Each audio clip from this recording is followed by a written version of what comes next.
विकसित भारत के लिए पूर्वी भारत का विकास,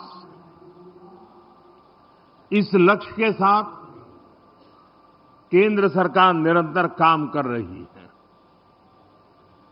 कल और आज के कार्यक्रम इसी संकल्प को और अधिक मजबूत करने वाले हैं। इस दौरान मुझे पश्चिम बंगाल से जुड़े विकास के सैकड़ों करोड़ रुपए के प्रोजेक्ट का शिलान्यास और लोकार्पण करने का अवसर मिला है। कल पश्चिम बंगाल से देश की पहली वंदे भारत स्लीपर ट्रेन प्रारंभ हुई है। बंगाल को करीब आधा दर्जन नई अमृत भारत एक्सप्रेस ट्रेनें भी मिली है। आज 3 और अमृत भारत एक्सप्रेस ट्रेनें शुरू हुई हैं। इनमें से एक ट्रेन तो मेरे संसदीय क्षेत्र काशी बनारस की बंगाल से कनेक्टिविटी को और मजबूत करेगी। इसके अलावा दिल्ली और तमिलनाडु के लिए भी अमृत भारत एक्सप्रेस ट्रेन शुरू हुई है। यानी पश्चिम बंगाल की रेल कनेक्टिविटी के लिए बीते 24 घंटे अभूतपूर्व रहे हैं। शायद गत 100 साल में 24 घंटे में इतना काम नहीं हुआ होगा। साथियों, बंगाल में वाटरवेज के लिए अनेक संभावनाएं हैं। केंद्र सरकार इस पर भी काम कर रही है। या पोर्ट लेड डेवलपमेंट के लिए जरूरी इंफ्रास्ट्रक्चर बनाने में भी मदद दी जा रही है। थोड़ी देर पहले पोर्ट और नदी जलमार्ग से जुड़े प्रोजेक्ट का शिलान्यास और उद्घाटन हुआ है। ये पश्चिम बंगाल के विकास, भारत के विकास के लिए बहुत महत्वपूर्ण है।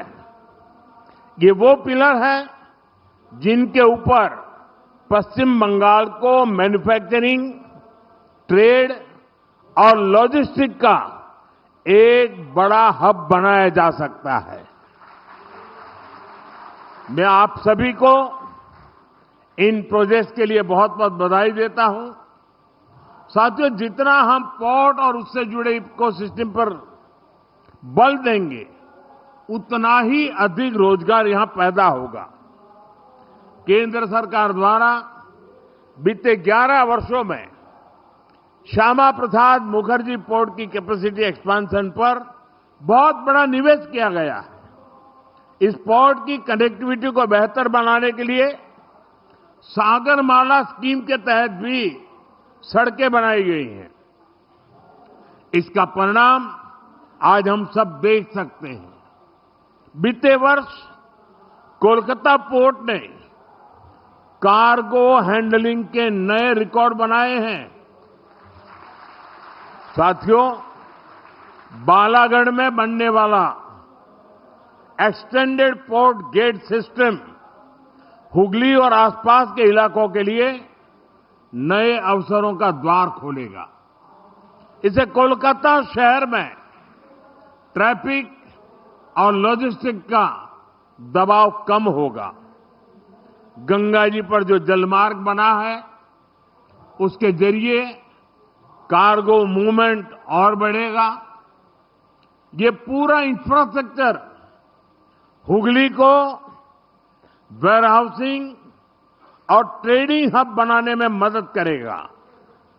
इससे यहां सैकड़ों करोड़ रुपए का नया निवेश होगा। हजारों युवाओं को रोजगार मिलेगा। छोटे व्यापारियों और ट्रांसपोर्ट से जुड़े लोगों को लाभ होगा और किसानों और उत्पादकों को भी नए बाजार मिलेंगे।